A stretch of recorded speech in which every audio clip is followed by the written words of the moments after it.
जय श्री राधे कृष्ण। आप सभी का हमारे YouTube चैनल पे बहुत बहुत स्वागत है। आइए सुनते हैं श्री दुर्गा सप्तशती 12वें और 13वें अध्याय की कथा और अंत में सुनेंगे फिर क्षमा प्रार्थना। श्री दुर्गा सप्तशती में कुल मिलाकर के 700 श्लोक हैं और 13 अध्याय हैं, जो कि अब तक आपने 1 से लेकर 11 अध्याय कथा को श्रवण किया। अगर पिछले अध्याय कथा को नहीं सुना हो तो उसका वीडियो हमारे चैनल पे अपलोडेड है, आप जा करके कथा को श्रवण कर सकते हैं। तो आइए पहले सुनते हैं 12वें अध्याय की कथा, उसके बाद फिर 13वें अध्याय और फिर क्षमा प्रार्थना को श्रवण करेंगे। तो बोलिए प्रेम से माता दुर्गा की जय, नव दुर्गा देवी की जय, माता महाकाली महालक्ष्मी महासरस्वती माता की जय। 12वें अध्याय की कथा। इस अध्याय में देवी चरित्रों के पाठ का महात्म्य का वर्णन किया गया है। तो आइए सबसे पहले माता दुर्गा का ध्यान करते हैं। ओम विद्योद्याम समम प्रभाम मृगपति अस्कंधि स्थितां भीषणां कन्याभिः करवालकेट विलसत् धस्ताभिरा सेविता हस्तशक्र गदा शिखेट विशिखांश चापम गुणं तर्जनीं बिभ्राणामनलात्मिकां शशिधरां दुर्गां त्रिनेत्रां भजे। ओम श्री दुर्गा देव्यै नमः। तो बोलिए प्रेम से दुर्गा माता की जय। मैं 3 नेत्रों वाली दुर्गा देवी का ध्यान करता हूँ। उनके श्री अंगों की प्रभा बिजली के समान है। वे सिंह के कंधे पर बैठी हुई भयंकर प्रतीत होती हैं। हाथों में तलवार और ढाल लिए अनेक कन्याएं उनकी सेवा में खड़ी हैं। वे अपने हाथों में चक्र, गदा, तलवार, ढाल, बाण, धनुष, पाश और तर्जनी मुद्रा धारण किए हुए हैं। उनका स्वरूप अग्निमय है तथा वे माथे पर चंद्रमा का मुकुट धारण करती हैं। देवी बोली, देवताओं, जो एकाग्रचित्त होकर प्रतिदिन इस स्तुतियों से मेरा स्तवन करेगा, उसकी सारी बाधा मैं निश्चय ही दूर कर दूंगी। जो मधुकैटभ का नाश, महिषासुर का वध तथा शुंभ निशुंभ के संहार के प्रसंग का पाठ करेगा तथा अष्टमी, चतुर्दशी और नवमी को भी जो एकाग्र चित्त हो भक्ति पूर्वक मेरा उत्तम महात्म्य का श्रवण करेगा, उन्हें कोई पाप नहीं छू सकेगा। उन पर पाप जनित आपत्तियां भी नहीं आएंगी। उनके घर में कभी दरिद्रता नहीं होगी तथा उनको कभी प्रेमी जनों के विछोह का कष्ट भी नहीं भोगना पड़ेगा। इतना ही नहीं, उन्हें शत्रु से, लुटेरों से, राजा से, शस्त्र से, अग्नि से तथा जल की राशि से भी कभी भय नहीं होगा। इसलिए सबको एकाग्र चित्त होकर भक्ति पूर्वक मेरे इस महात्म्य को सदा पढ़ना और सुनना चाहिए। यह परम कल्याणकारक है। मेरा महात्म्य महामारी जनित समस्त उपद्रवों तथा आध्यात्मिक आदि तीनों प्रकार के उत्पातों को शांत करने वाला है। मेरे जिस मंदिर में प्रतिदिन विधि पूर्वक मेरे इस महात्म्य का पाठ किया जाता है, उस स्थान को मैं कभी नहीं छोड़ती। वहाँ सदा ही मेरा सन्निधान बना रहता है। बलिदान, पूजा, होम तथा महोत्सव के अवसरों पर मेरे इस चरित्र का पूरा पाठ और श्रवण करना चाहिए। ऐसा करने पर मनुष्य विधि को जानकर या बिना जाने भी मेरे लिए जो बलि, पूजा या होम आदि करेगा, उसे मैं बड़ी प्रसन्नता के साथ ग्रहण करूंगी। शरत काल में जो वार्षिक महापूजा की जाती है, उस अवसर पर जो मेरे इस महात्म्य को भक्ति पूर्वक सुनेगा, वह मनुष्य मेरे प्रसाद से सब बाधाओं से मुक्त तथा धन धान्य एवं पुत्र से संपन्न होगा। इसमें तनिक भी संदेह नहीं है। मेरे इस महात्म्य, मेरे प्रादुर्भाव की सुंदर कथाएं तथा युद्ध में किए हुए मेरे पराक्रम सुनने से मनुष्य निर्भय हो जाता है। मेरे महात्म्य का श्रवण करने वाले पुरुषों के शत्रु नष्ट हो जाते हैं। उन्हें कल्याण की प्राप्ति होती है तथा उनका कुल आनंदित रहता है। सर्वत्र शांति कर्म में बुरे स्वप्न दिखाई देने पर तथा ग्रह जनित भयंकर पीड़ा उपस्थित होने पर मेरा महात्म्य श्रवण करना चाहिए। इससे सब विघ्न तथा भयंकर ग्रह पीड़ाएं शांत हो जाती है और मनुष्यों द्वारा देखा हुआ दुष्स्वप्न शुभ स्वप्नों में परिवर्तित हो जाता है। बाल ग्रहों से आक्रांत हुए बालकों के लिए यह महात्म्य शांति कारक है तथा मनुष्य के संगठन में फूट होने पर यह अच्छी प्रकार मित्रता कराने वाला होता है। यह महात्म्य समस्त दुराचारियों बल का नाश करने वाला है। इसके पाठ मात्र से राक्षसों, भूतों और पिशाचों का नाश हो जाता है। मेरा यह सब महात्म्य मेरे सामीप्य की प्राप्ति करने वाला है। पशु, पुष्प, अर्घ्य, धूप, दीप, गंध आदि उत्तम सामग्रियों द्वारा पूजन करने से, ब्राह्मणों को भोजन कराने से, होम करने से, प्रतिदिन अभिषेक करने से, नाना प्रकार के अन्य भोगों का अर्पण करने से तथा दान देने से आदि से 1 वर्ष तक जो मेरी आराधना की जाती है और उससे मुझे जितनी प्रसन्नता होती है, उतनी प्रसन्नता मेरे इस उत्तम चरित्र का एक बार श्रवण करने मात्र से हो जाती है। यह महात्म्य श्रवण करने पर पापों को हर लेता है और आरोग्य को प्रदान करता है। मेरे प्रादुर्भाव का कीर्तन समस्त भूतों से रक्षा करता है तथा मेरा युद्ध विषयक चरित्र दुष्ट दैत्यों का संहार करने वाला है। इसके श्रवण करने पर मनुष्यों को शत्रु का भय नहीं रहता। देवताओं, तुमने और ब्रह्मर्षियों ने जो मेरी स्तुति की है तथा ब्रह्मा जी ने जो स्तुतियाँ की है, वे सभी कल्याणमयी बुद्धि प्रदान करती है।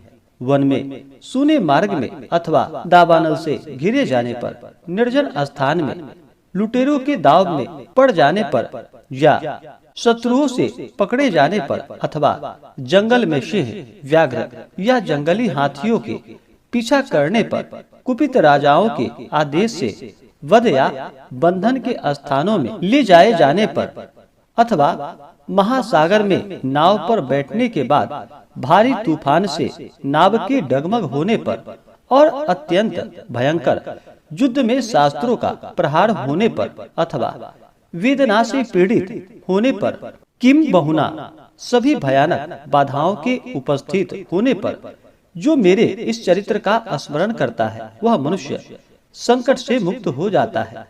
मेरे प्रभाव से सिंह आदि हिंसक जंतु नष्ट हो जाते हैं। लुटेरे और शत्रु भी मेरे चरित्र का स्मरण करने वाले पुरुष से दूर भागते हैं। ऋषि कहते हैं, यूं कहकर प्रचंड पराक्रम वाली भगवती चंडिका सब देवताओं के देखते देखते वहीं अंतर ध्यान हो गई। फिर समस्त देवता भी शत्रुओं के मारे जाने से निर्भय हो पहले की भांति यज्ञ भाग का उपभोग करते हुए अपने अपने अधिकार का पालन करने लगे। संसार का विध्वंस करने वाले महाभयंकर अतुल पराक्रमी देव शत्रु शुंभ तथा महाबली निशुंभ के युद्ध में देवी द्वारा मारे जाने पर शेष दैत्य पाताल लोक में चले आए। राजन, इस प्रकार भगवती अंबिका देवी नित्य होती हुई भी पुनः पुनः प्रकट होकर जगत की रक्षा करती हैं। वे ही इस विश्व को मोहित करती हैं। वे ही सबको जन्म देती है तथा वे ही प्रार्थना करने पर संतुष्ट हो विज्ञान एवं समृद्धि प्रदान करती हैं। राजन, महाप्रलय के समय महामारी का स्वरूप धारण करने वाली वे महाकाली ही इस समस्त ब्रह्मांड में व्याप्त हैं। वे ही समय समय पर महामारी होती और वे ही समय समय अजन्मा होती हुई भी सृष्टि के रूप में प्रकट होती हैं। वे सनातनी देवी ही समय अनुसार संपूर्ण भूतों की रक्षा करती हैं। मनुष्यों के अभ्युदय के समय वे ही घर में लक्ष्मी के रूप में स्थित हो उन्नति प्रदान करती हैं और वे ही अभाव के समय दरिद्रता बनकर विनाश का कारण होती हैं। पुष्प, धूप और गंध आदि से पूजन करके उनकी स्तुति करने पर वे धन, पुत्र, धार्मिक बुद्धि तथा उत्तम गति प्रदान करती हैं। इस प्रकार श्री मार्कंडेय पुराण में सावर्णिक मनमंत्र की कथा के अंतर्गत देवी महात्म्य में फल स्तुति नामक 12वां अध्याय पूरा हुआ।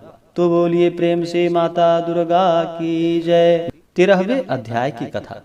इसके बाद फिर क्षमा प्रार्थना करेंगे, क्योंकि श्री दुर्गा सप्तशती में 1 से लेकर के 13 अध्याय तक, जिसमें कि 700 श्लोक है, और 13वां अध्याय कथा श्रवण करने के बाद हम माता से क्षमा प्रार्थना करेंगे। तो आइए इस अध्याय में जो कि सूरत और वैश्य को देवी का वरदान, इसका वर्णन किया गया है। तो आइए सबसे पहले माता दुर्गा का ध्यान करते हैं, उसके बाद फिर हिंदी में कथा को श्रवण करेंगे, उसके बाद फिर माता से क्षमा प्रार्थना करेंगे। तो आइए सबसे पहले माता का ध्यान करते हैं। ओम बालार्क मंडलाभासाम चतुर्बाहुं त्रिलोचनाम पाशांकुश वराभीतिर धारयंतीम शिवाम भजे।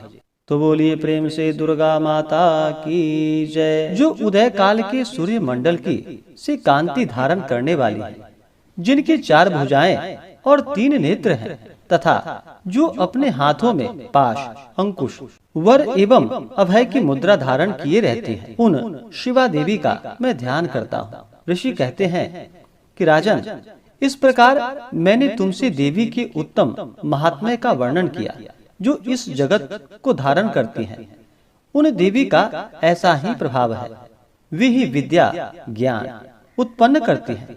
भगवान विष्णु की माया स्वरूपा उन भगवती के द्वारा ही तुम ये वैश्य तथा अन्यान्य विवेकी जन मोहित होते हैं, मोहित हुए हैं तथा आगे भी मोहित होंगे।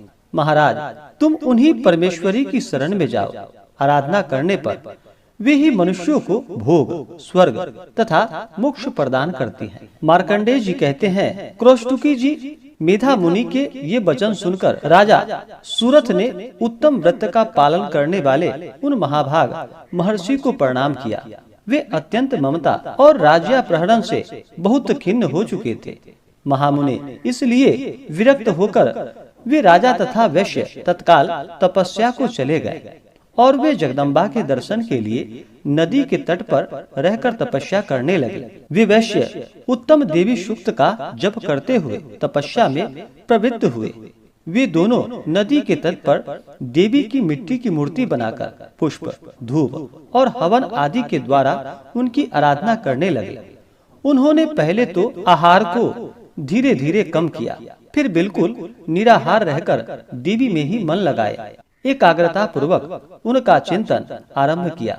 वे दोनों अपने शरीर के रक्त से प्रोक्षित बलि देते हुए लगातार 3 वर्ष तक संयम पूर्वक आराधना करते रहे।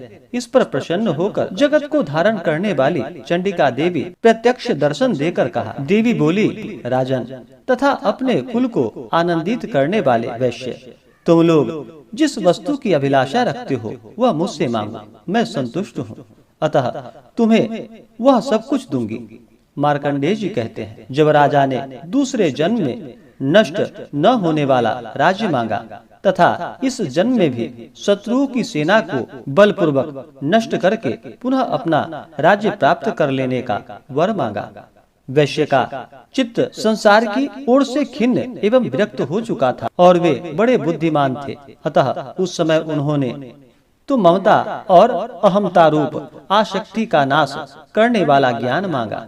देवी बोली, राजन तुम थोड़े ही दिनों में शत्रुओं को मारकर अपना राज्य प्राप्त कर लोगे। अब यहाँ तुम्हारा राज्य स्थिर रहेगा। फिर मृत्यु के पश्चात तुम भगवान विश्ववान सूर्य के अंश से जन्म लेकर इस पृथ्वी पर सावर्णिक मनु के नाम से विख्यात होोगे। वैश्वर्य, तुमने भी जिस वर को मुझसे प्राप्त करने की इच्छा की है उसे देती हूँ। तुम्हें मोक्ष के लिए ज्ञान प्राप्त करना होगा। मार्कंडेय जी कहते हैं, इस प्रकार उन दोनों को मनोवांछित वरदान देकर तथा उनके द्वारा भक्ति पूर्वक अपनी स्तुति सुनकर देवी अम्बा तत्काल अंतर्ध्यान हो गयी। इस तरह देवी से वरदान पाकर क्षत्रियों में श्रेष्ठ सूरत सूर्य से जन्म ले सावर्णी नामक मनु होंगे। इस प्रकार श्री मार्कंडेय पुराण में सावर्णिक मनमंत्र की कथा के अंतर्गत देवी महात्म्य में सूरत और वैश्य को वरदान नामक 13वां अध्याय पूरा हुआ। तो बोलिए प्रेम से माता दुर्गा की जय। माता महाकाली, महालक्ष्मी, महासरस्वती माता की जय। माता चंडिका की जय। सर्वदेवी देवता की जय। अब आइए माता से दुर्गा पाठ 1 से लेकर 13 अध्याय तक पूरा हुआ। इसके बाद माता से अवश्य ही क्षमा प्रार्थना करनी चाहिए। कथा पढ़ने में या सुनने में कहीं भी कोई भूल चूक हुई हो तो माता से क्षमा याचना करनी चाहिए। तो आइए सबसे पहले क्षमा याचना संस्कृत भाषा में श्रवण करते हैं, क्योंकि संस्कृत जो कि देव भाषा माना गया है। एक बार संस्कृत में क्षमा याचना करेंगे, उसके बाद फिर इसका हिंदी में श्रवण करेंगे। ओम श्री दुर्गा दिव्यै नमः। क्षमा प्रार्थना। अपराध सहस्राणि क्रियन्ते अहर्निशं मया, दासो अयमिति मां मत्वा क्षमस्व परमेश्वरी। आवाहनं न जानामि विसर्जनं, पूजां चैव न जानामि क्षम्यतां परमेश्वरी। मंत्रहीनं क्रियाहीनं भक्तिहीनं सुरेश्वरी। यत् पूजितं मया देवी परिपूर्णं तदस्तु मे। अपराधशतं कृत्वा जगदम्बेति चोच्चरेत्, यां गतिं समवाप्नोति न तां ब्रह्मादयः सुराः। सापराधो अशिमे शरणं प्रापस्त्वां जगदम्बिके। इदानीमनुकम्प्योऽहं यथेच्छसि तथा कुरु। अज्ञानाद् विस्मृतेर्भ्रान्त्या यन्यूनमधिकं कृतं, तत्सर्वं क्षम्यतां देवी प्रसीद परमेश्वरी। कामेश्वरी जगन्मातः सच्चिदानन्द विग्रहे, गृहाणार्चामिमां प्रीत्या प्रसीद परमेश्वरी। गुह्याति गुह्य गोप्तृत्वं गृहानसमत्कृतं जपं, सिद्धिर्भवतु मे देवी त्वत्प्रसादात् सुरेश्वरी। ओम श्री दुर्गा प्रणमस्तु। क्षमापणं समर्पयामि। ओम श्री दुर्गा दिव्यै नमः। हे परमेश्वरी, मेरे द्वारा रात दिन सहस्त्रों अपराध होते रहते हैं। यह मेरा दास है, यूं समझकर मेरे ऊपर अपराधों को तुम कृपा पूर्वक क्षमा करो। परमेश्वरी, मैं आवाहन नहीं जानता, विसर्जन करना भी नहीं जानता तथा पूजा करने का ढंग भी नहीं जानता, क्षमा करो। देवी सुरेश्वरी, मैंने जो मंत्रहीन, क्रियाहीन और भक्तिहीन पूजन किया है, वह सब आपकी कृपा से पूर्ण हो। सैकड़ों अपराध करके जो भी तुम्हारी शरणों में जा जगदम्ब कहकर पुकारता है, उसे वह गति प्राप्त होती है, जो ब्रह्मादि देवताओं के लिए भी सुलभ नहीं है। जगदम्बिके, मैं अपराधी हूँ, किंतु तुम्हारी शरण में आया हूँ। इस समय दया का पात्र हूँ, तुम जैसा चाहो वैसा करो। देवी परमेश्वरी, अज्ञान से, भूल से अथवा बुद्धि भ्रांति होने के कारण मैंने जो न्यूनता या अधिकता कर दी हो, वह सब क्षमा करो और प्रसन्न हो। सच्चिदानंद स्वरूपा परमेश्वरी, जगन्माता कामेश्वरी, तुम प्रेम पूर्वक मेरी यह पूजा स्वीकार करो और मुझ पर प्रसन्न रहो। देवी सुरेश्वरी, तुम गोपनीय से भी गोपनीय वस्तु की रक्षा करने वाली हो।